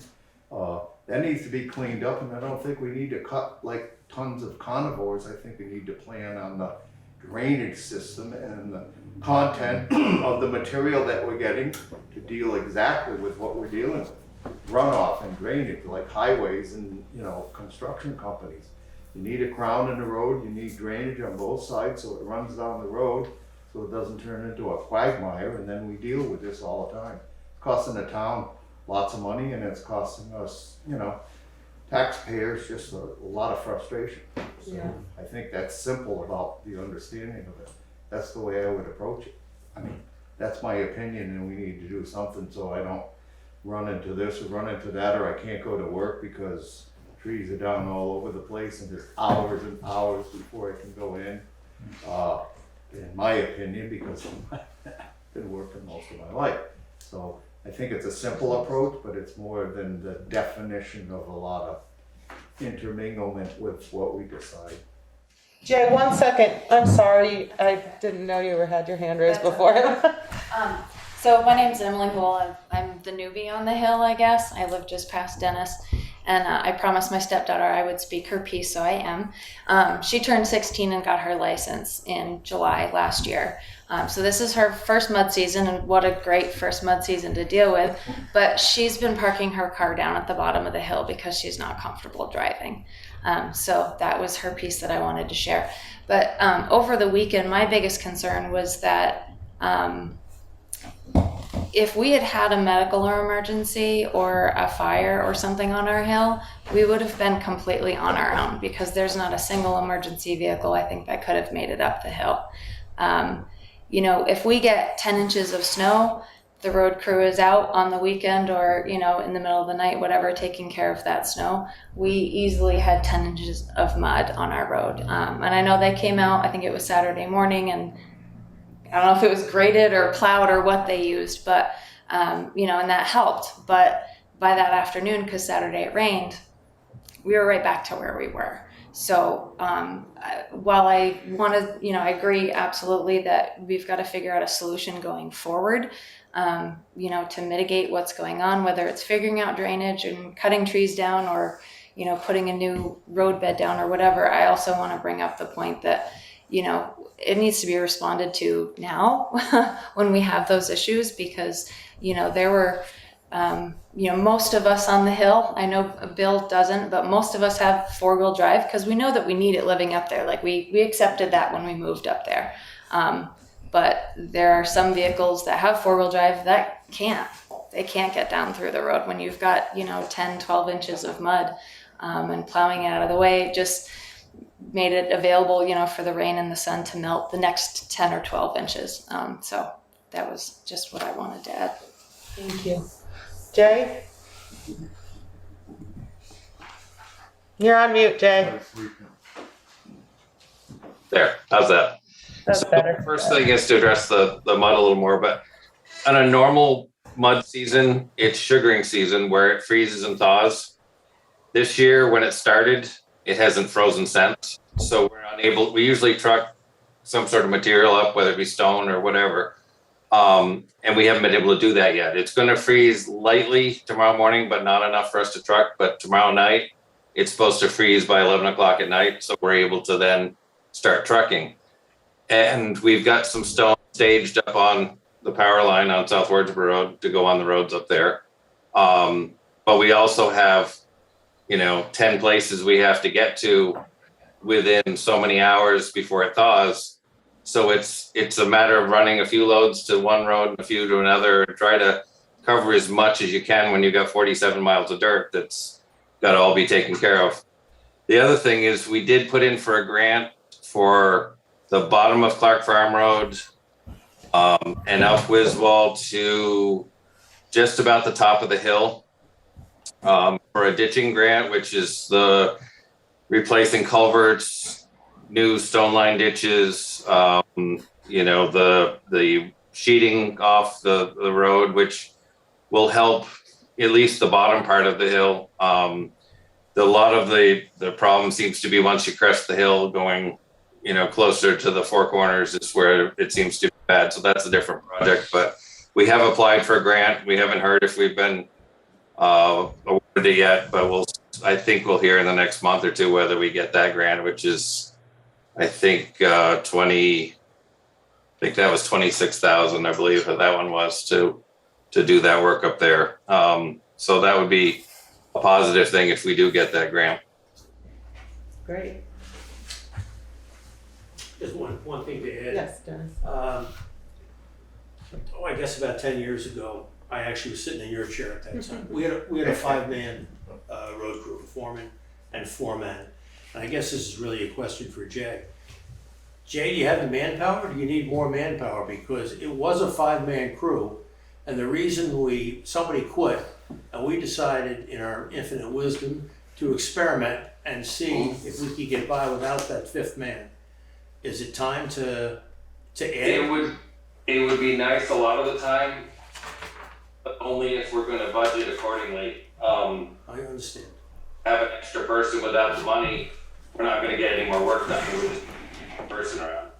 So if we're willing to plan ahead and plan on being able to get more work completed, absolutely, that would be great. But we run into every year, oh, that's too much of a tax increase, we can't change it. And I don't know where it's going to work out, but somehow we have to get more funds to keep doing this. And we had that Christmas storm, and then we followed it with the July storm, and we're still trying to get reimbursed for both of those. We're working on that right now, and that's 2 storms in less than a year that have been pretty major. Yep. Yeah. Bill Gunther wrote on Messenger, he does not have a microphone, but for more information, we can check out the Better Back Roads program. And he sent one at a link. So if she would pass that around to all of us, we can review that. Thank you, Bill. Better Back Roads is what where we get our grant money from. Okay. Yeah, as far as the other employee, we have been discussing that anyways about putting on another man. Yes, we have. On the road. Because, one of the things is, like I brought it up, is, with another guy, to help out the other 3 that are out there all the time too, along with Jay. I was thinking in today's world, Jay spends a lot of time at the computer, with the grants and all this paperwork that we have to do for the state and everybody else nowadays. And the grants that Jay gets us and everything else, I mean, he's worth his weight in gold for what he's doing like that. And I said that, he spends a lot of time doing that. So I'm all in favor of putting on another man to help the crew. And that way, when things are emergencies, just like now, you got a 5 crew out there, and the rest of the time it'll be the 4, and Jay's tending to all the paperwork, because there's definitely a lot of paperwork nowadays. And he gets a lot of grants for this town. He does. Brought a lot of money into this town for grants and stuff. And like I said, I'm all in favor of putting another man on. We used to, like you said, have 5. And then when we got rid of what's his name that went around, did a lot of the shoveling in the ditches and stuff anyways, he kind of retired or whatever he did do, we just didn't seem to replace nobody, I don't think, Right. But I think it is well worth it, putting another guy on, because like I said, he's got a lot of paperwork to do anyways, no matter what. All right. Any other comments, cares, concerns? I really appreciate everyone coming this evening and discussing this, and we will keep the discussion open, and hopefully that road gets better ASAP. There are a lot of roads to take care of, a lot of dirt roads. And from what I understand, I've been away, but they told me they've been working every day for a long time, and Yeah, they did some work on my road this morning. yeah, hopefully mud season is done. Mother Nature is a force. We can't control her, so we can only hope it gets better and they're able to get up there and get it fixed. Yes. Anything else from? Yes, I just had a thought. Dover has an unusual thing. I've not seen it in many other towns do it, but Jockey Hollow Road has selective paving, where just on the hill grades they have paving, and then everywhere else is dirt. I don't know if that's a possibility or something to look into as solutions for extreme problem areas. Good idea. It's really easy to get to from North Street if you want to take a look at it yourself. Most of the road is dirt except for 2 hill climbs, which is an interesting solution. It seems to have worked for years, but it's another option, something to do. I'd be curious to know what it looks like right now. Yeah. Because it seems to be the flats this year that are like Timpson Hill. The flat is terrible. Right. But the hill climb's okay. The hill climbs are fine. The flats are really rutted up. Newfane Hill is impassable. Then we have to think, there are people out there that are intentionally mudding on the roads and making them worse. Yes, Because that there makes are sense. people out there that do that. And we would request that anyone out there joyriding on our dirt roads to please stop so that we can have the opportunity to fix them. I would agree. And logging trucks and such that the posted signs that are there, please adhere to them, and they will all get fixed faster. I would like to add to try to get to a paved road as soon as you can. Like right now, I see a lot of people trying to avoid the Williamsville traffic light by going up Timpson Hill and down Newfane Hill. Really? Yeah, well, they were for a little bit. I don't see it. Until they I don't did. see it now because I think there's 5 cars stuck on Newfane Hill. But, There's a problem also on Newfane Hill with but yeah, try to get to a paved road as fast as you can. Don't take the long way. Don't take the back roads right now. It's Jay, do you know anything about the intermittent pavement or paving on roads? I know Dover was experimenting with it, and I don't know that one was done recently. I think that's been done for a few years, but a few others. I think most of the ones they're doing now are continuous. They've been doing, extending pavements because that makes a challenge. You don't end up salting it because you don't want to go across too much dirt to do just a little salting. So you just end up sanding it. And then, kind of the benefit of pavement is to have, a nice clear road that's always melted off, where you don't get that if you just sand. Okay. But I can talk with Dover. I talk with them once a week anyways. So get their input. Cool. Look forward to hearing what you learn. Okay. Anything else about the road situation? And we will keep this discussion going, and I will keep talking with Jay and going out and checking out like I did today to see what's being done. Thank you. Thank you.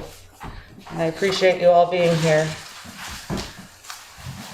With that, we'll move into correspondence. The first, we have a letter from John Nordmeyer dated. Oh, old business, sorry. New business. Old business, we don't have any new business. Ann. There was a recommendation an offer sent out by Windam Regional Commission that Efficiency Vermont is offering municipalities to do an energy efficiency study. In all honesty, it doesn't sound like it's a heck of a lot that they're doing, but it is a way to at least start the conversation and find out what kinds of things that they are looking at, and what does their energy assessment include. And I got kind of curious, so if people agree, I would be happy to contact them and find out what the story is and what might be what they're doing, and then we can assess if it's something we want to do. That sounds fantastic. Were you going to say something, Ken? And this is from Efficiency Vermont? Correct. Partnering with Vermont League of Cities and Towns. Right, because the Planning Commission, and we were working with the Windam Regional Commission around the revision to the town plan on energy. And that's been, pardon the pun, backburnered in favor of other more pressing matters, and seemingly there was less emphasis, and we're going to return to that discussion this year at the Planning Commission. We're talking about that again, to reach out to Windam Regional Commission and find out the status of that initiative that they were asking all the towns to do in terms of revising the town plan. So I don't know if there's a relationship between what you just mentioned and that other effort. I don't know, but would it be more efficient for you to contact them and find out? I'm happy to do it, sure. It sounds like you have more background than I do, so it sounds like it would make more sense for you to talk to them and make sure that we're not duplicating efforts. Well, that's why I'm, Okay, and all yours, sir. Kindly report back. Sure. If I can't be at the next meeting, I'll make sure that someone, because I think I won't be in town. Or you can send us an email and we can read it. That'd be great. Yeah. Great. Thank you, Ken. Sure. Then I just wanted to bring up a couple of other items. The Williamsville Hall rental agreement. I would like, if people agree, I would like to just follow that up and discuss it with our lawyer, because I think there are a couple of questions that I would like to get some legal advice on, if that is agreeable with everyone. I am fine with that. I agree. Okay. And then there are just two other things. I would like us to be getting regular reporting to find out what's happening with our Act 250 permit. Would anyone have information about that? I was requested by Jay to send the signed document to Bill Jewell last week. I believe it was Wednesday or Thursday. He couldn't do anything until he had gotten that copy. And I think he's already starting his progress, but I will email him and ask him for weekly or bi-weekly updates.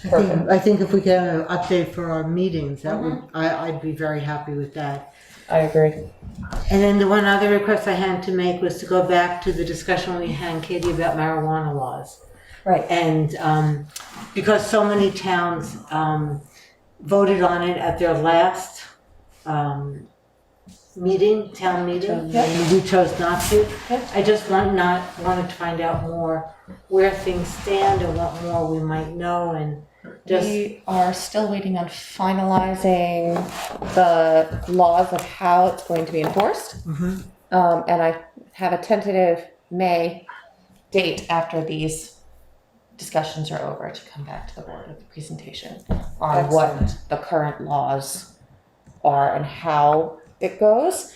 But I think forming some smaller committee to keep abreast of what's happening is a great idea. We can do that at any point. I think it's going to be a long process. This coming year will be 6 months of the first. Sorry, I'm on the spot. sorry. I didn't mean to put you on the That's spot, okay. Katie, but The we can first come back to it. through until September will be all of the first permits will just barely start to be given. The first one that will be permitted will happen after April 30th, so my May presentation should be fine. And that will be for the existing CBD or marijuana dispensaries that will get universal licenses, which will allow them to start selling already. That doesn't affect us at all. And it won't be until, September? I believe that's right. That the end of September when the final bits of permitting will be allowed. So we do have a little bit of time to work. There are six different permit cycles that are going to be happening, and it's going to take a little bit of time to set up. So we have very little that we need to worry about or do during this time right now. We're still waiting on that finalization of legislature coming down from the CBC board from the state. A few meetings ago, you had information that you were going to email us from the legislature. Do you still have access that you could send it to us? Yes, I will put together something Okay. sooner, but yes, we have. You said it was a large document that took a long time to get through, so I was just wondering if you still had that. All of them are large documents.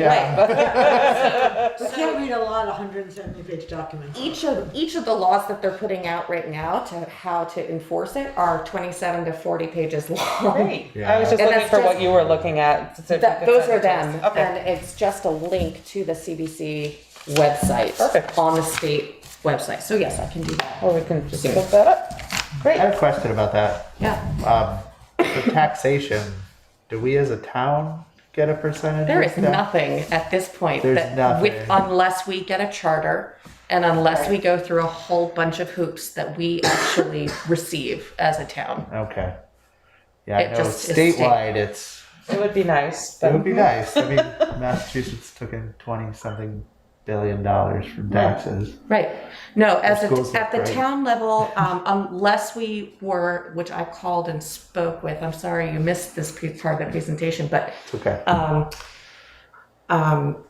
Unless we had a town sales tax, which would affect everybody that didn't sell food, basically. The 1% tax. The 1% tax that like Brattleboro has tacked on, Dover Right. has tacked on. They are chartered towns and they have gone through a whole bunch of hoops to get to that point to do that. We could do that at some point But in it the would future. just affect marijuana sales. It would affect It would affect everybody. everything. Yeah. Mhm.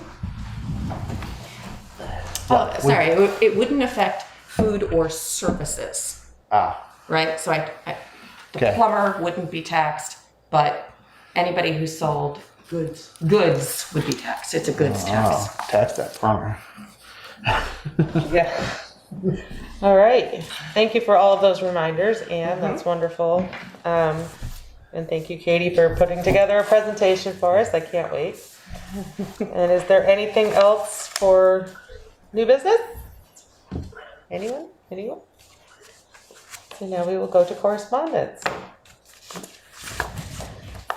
From John Nordmeyer, dated Friday, March 18th, to the town of Newfane. Dear Newfane Select Board, we are writing to request permission to clear access for a section of Cushing Flats Road for a 3-foot wide multi-use trail, cross-country ski, snowshoe, bike.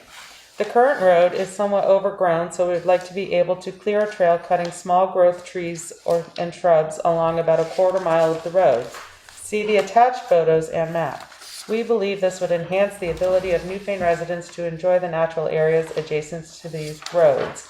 Thank you for your consideration. John Nordmeyer, David Hull, and Elia Hamilton. And I see Jay's not on there anymore. Is it a current trail? That's what I was gonna Town ask trail? Jay. It's a town trail. Sorry. I haven't found it. I looked at it and now I can't find it again. Yeah, there's I think there's 14 of them in town. They were roads and they get designated as trails. And just do some general maintenance through it. Yeah, they just want to make it easy to walk and bike and And where is it? Up like Cushing Flats, up off South Wardsboro. yeah. The famous South Woodsboro. Yes. This is a great Where photo. is it? I have so many pages. What was that request? It has, yeah. Has an email in front of Is it. that the front of it? Yeah. Okay. Front of Newfane. So I guess I'll start out and ask if there is a motion to give these folks permission to clear access for approximately a quarter mile. For a multi-use trail. I will make a motion, providing there aren't any waterways. I think that's the only thing that needs extra permission. Right. There shouldn't be. They were roads. Can we just also ask Jay to? We we get Jay back on the phone? Has a huge feeder pond that requires special. Could you text him real quick and ask him to jump on real quick, Yeah.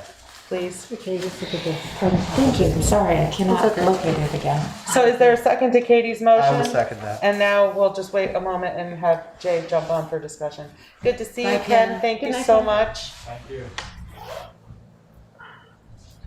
You can just talk on speakerphone on your cell phone if that's all right. Now, is that up in there, is that a class 4 road or a trail? It's a trail, I guess. Well, Can you just It is a trail. put it up here on the computer? I'm Well, you familiar. have a right to maintain it, so. yes. Looks like it's pretty much already, it's just minor. Yeah, it's not This bad. is it? Angela has a question for you. I'm gonna put you on speaker. It's Hi, Jay. Hi, Jay. Sorry to bother you. We just had a request from John Nordmeyer, David Hull, and Ilya Hamilton that they're requesting permission to clear access for a section of Cushing Flats Road for a 3-foot wide multi-use trail for cross-country skiing, snowshoe, bike. The current road is somewhat overgrown, so they'd like to be able to clear a trail, cutting small trees, small growth trees, shrubs about a quarter mile of the road. What do you know about that area? So it's a legal trail, so I told them they just had to come and ask your permission to do some work on it. Okay. But we've allowed that on a bunch of other legal trails, so yes, it's fine. Okay, so we have a motion and a second. We just wanted to have further discussion with you. And Yep, no, David called and I explained the process, and so he was gonna come to you, and I forgot to give you a heads up, well, that's what it was for. no, that's okay. All right. So any further discussion? No. Hearing none, all those in favor say aye. Aye. Great. Thank you, Jay. Okay. Have a good Thanks, night. bye. Thanks for all your hard work. Yeah, see ya. Bye. Bye. Okay, let's see. And that's all, and we will go right into pay orders. I would like to thank everyone for attending the select board meeting tonight. It's important to always hear what our town folks have to say and under consideration and help out when we can and take things under advisement. I wish you all a safe and healthy evening and have a good night. All right. Good night, Mike. Yeah, see you later. Bye.